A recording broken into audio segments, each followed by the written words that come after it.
E voltamos a falar da COP30, que acontece em Belém do Pará. A repórter Tainá Farfan acompanha o evento de perto e fez uma entrevista exclusiva com o ministro Wellington Dias, que é chefe da pasta de Desenvolvimento e Assistência Social, Família e Combate à Fome no Brasil. Ele detalha os avanços feitos no evento, aborda a ausência da transição dos combustíveis fósseis no cronograma e a arrecadação feita para o Fundo de Florestas Tropicais. Vamos ver. E hoje recebemos aqui no estúdio da Record, dentro da COP30, o ministro do Desenvolvimento Social, Wellington Dias. Ministro, muito obrigada por conversar conosco. Eu já abro perguntando um pouco sobre a sua atuação aqui dentro da COP. O senhor tem participado de negociações, articulado alguns pontos que tocam essencialmente o desenvolvimento social e que estarão no relatório final dessa COP. Eu gostaria que o senhor trouxesse um pouco sobre esses principais pontos e a importância deles, de eles estarem nessa declaração.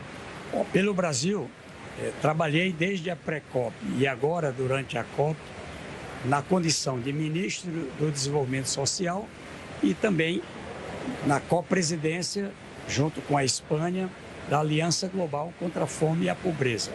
E na declaração dos chefes de Estado, a declaração de Belém da COP30, nós tivemos avanços. Por exemplo, a aprovação do trabalho e da prioridade na integração entre o ambiental, os fundos, os programas, o social, os fundos e os programas, e também com o econômico.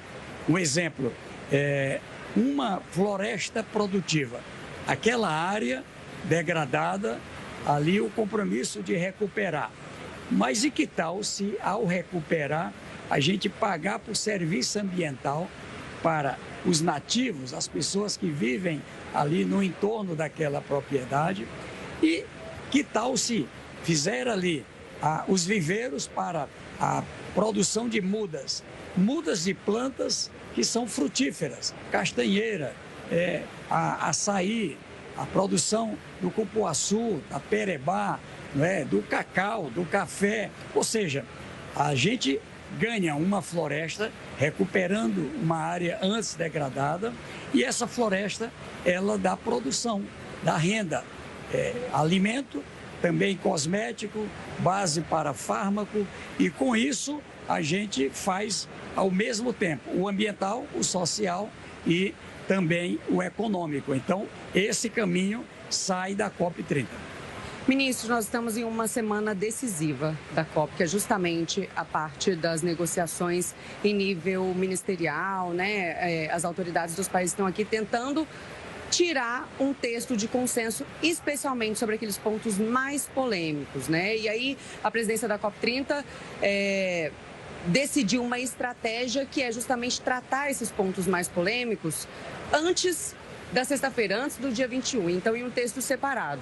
Hoje nós tivemos acesso aos rascunhos dos textos que abarcam esses assuntos mais polêmicos e lá não consta uma transição dos combustíveis fósseis, né? Não consta um roteiro para a transição dos combustíveis fósseis e esse é um ponto que o presidente Lula deixou muito claro que ele considera essencial e outros 60 países apoiam o presidente Lula nesse ponto.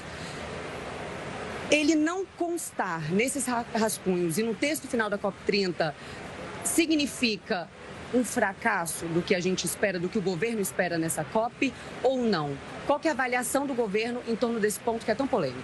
Lembrar que incluir um cronograma da transição do fóssil para a energia limpa, ela já foi tentada, desde Copenhague, Paris, agora no Azerbaijão, ou seja, no Brasil, a gente avançou mais do que em outros lugares. E é por isso que o presidente Lula repete, a COP da verdade. É para valer. Todo mundo quer mesmo que a gente possa conter o aumento da temperatura, não deixar alcançar esse 1,5 graus, que todo mundo diz que ali coloca em risco a própria vida no planeta. Se é para valer, então temos que dar um passo largo. Eu acredito que temos uma chance de até sexta-feira ter a aprovação. O cronograma, ele é mais ou menos elástico, mas eu acho que vamos ter a aprovação. O presidente Lula faz questão de voltar a Belém exatamente para diretamente estar aqui dialogando com os outros países, a coordenação para garantir passos avançados na COP30. Eu gostaria de falar justamente sobre isso, ministro. O presidente Lula retorna amanhã para Belém. Qual que é o peso político da presença de Lula, especialmente na negociação desses pontos mais sensíveis?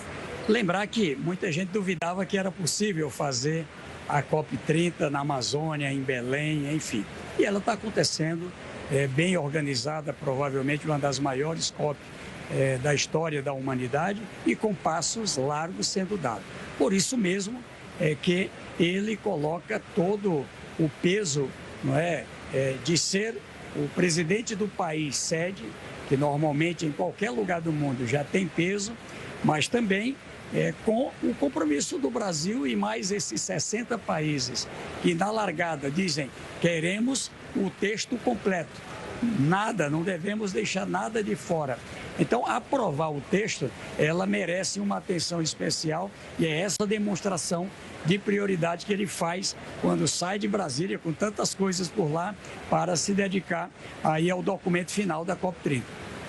Nós acompanhamos, ministro, uma série de manifestações aqui, movimentos sociais, indígenas, que reivindicam um espaço maior nessas mesas de negociação, inclusive serem ouvidos pelo governo e pelo presidente Lula. Lula, nesse retorno, deve sentar com esses líderes de movimentos sociais, o senhor deve participar dessas conversas, justamente para que eles se sintam ouvidos nessas negociações? Olha, é claro, eu participei de boa parte das 30 COPs com a de Belém. E em todas elas é muito comum, muito normal, por variadas razões, de acordo com a conjuntura, as manifestações.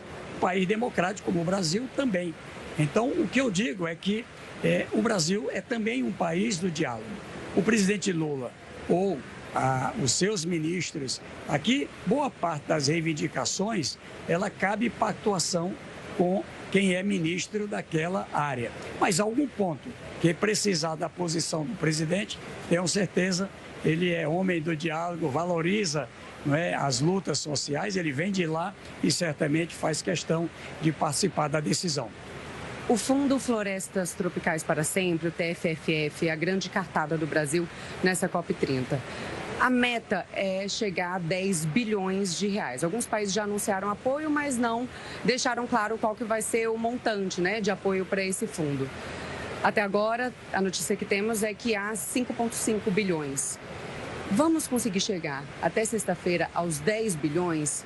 Qual que é a sua avaliação em relação ao apoio dos países e as sinalizações que tivemos até agora? Nós tivemos 2 blocos de países. Os países que já chegaram, como a Noruega, eu coloco 3 bilhões. O Brasil, eu coloco 1 bilhão. E assim outros países, realmente o patamar da largada foi esses 5,5 bilhões, mas há um outro bloco, como a Alemanha, que diz que, inclusive, quer colocar mais do que a Noruega, enfim. E outros países do mundo, fundos e organismos internacionais. O fato é que eu acho que essa meta de alcançar os primeiros 10 bilhões para lidar, para trabalhar com as florestas tropicais, aqui a prioridade para, repito, povos indígenas, para os ribeirinhos, para estes que estão aqui, de um lado, precisando ali de uma condição para evitar o caminho que já foi em outros lugares, o desmatamento. E, ao mesmo tempo, a gente defende qualidade de vida. A minha pasta ali de um lado, combater a fome, tirar a pessoa da fome, mas superar a pobreza, fazer com que as pessoas tenham dignidade, tenham uma vida, não é, partilhando da riqueza de um país que é uma das 10 maiores economias do planeta. Então, cuidar da floresta, mas cuidar dos seres humanos. em termos de desenvolvimento social. Como que esses recursos chegam na ponta? Porque as pessoas que assistem a gente, muitas vezes têm dificuldade de entender como que eu vou ter acesso a esse dinheiro, como que o que eles estão discutindo a portas fechadas vai chegar até mim. Então, eu gostaria que o senhor trouxesse um pouco para a gente como que os recursos desse fundo e de outros fundos que nós falamos aqui chegam até a ponta e qual que é a importância de eles chegarem para que a gente tenha um desenvolvimento social e, claro, relacionado também ao combate às mudanças climáticas e à proteção das pessoas em meio a tantas mudanças. Olha, nós temos um cadastro social que ele já abarca aproximadamente 93 milhões de pessoas.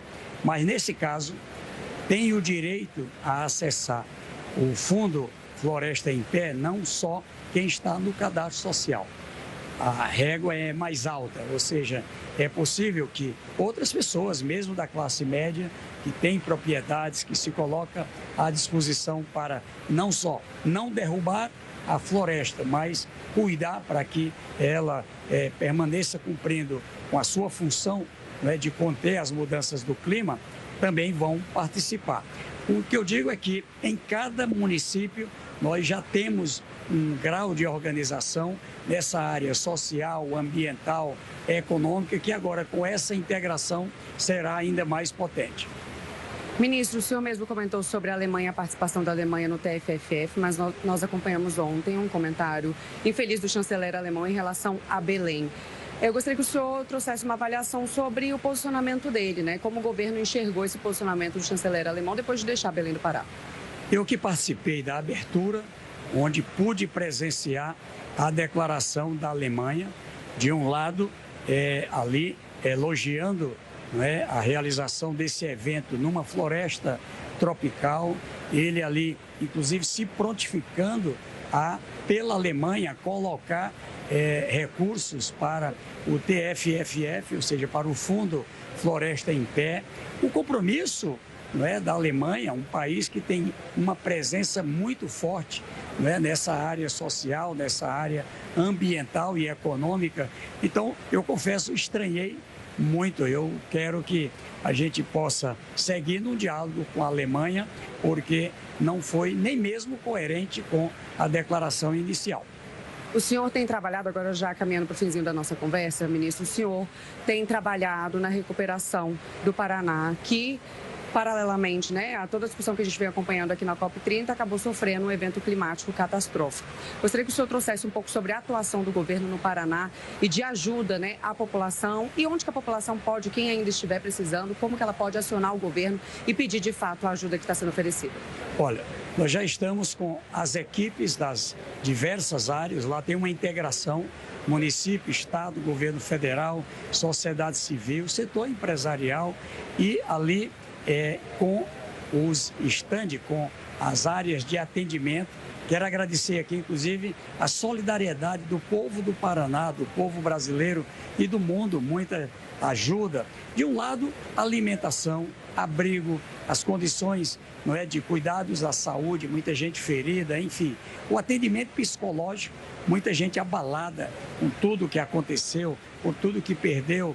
E agora, já com um cadastramento bem andado para os projetos que caminham também para essa fase, não é? Além da ajuda humanitária, da reconstrução. Não faltarão recursos, o governo do Brasil vai estar presente para garantir. É a casa que perdeu, é o negócio, é a estrada, a energia, ou seja, ali já todo mundo trabalhando, dando resultados para o mais rapidamente possível. Neste caso, diferente do Rio Grande do Sul, não é? Menos pela intensidade, foi muito semelhante, muito forte, os tornados, mas um número menores de municípios, não é? E de pessoas atingidas, cerca de 12 mil pessoas da população do Paraná. Mas também estamos atentos aí a esses alertas que estão sendo feitos de mais chuvas, enfim. Olha, a mudança climática é uma realidade, não tem trégua. Todo semestre tem um conjunto de ocorrências, mas o Brasil bem mais preparado para lidar com as mudanças climáticas. Ministro do Desenvolvimento Social, Wellington Dias, muito obrigada pela entrevista aqui na Record. Obrigado, eu que agradeço. Deus quiser, bons resultados da COP30 em Belém.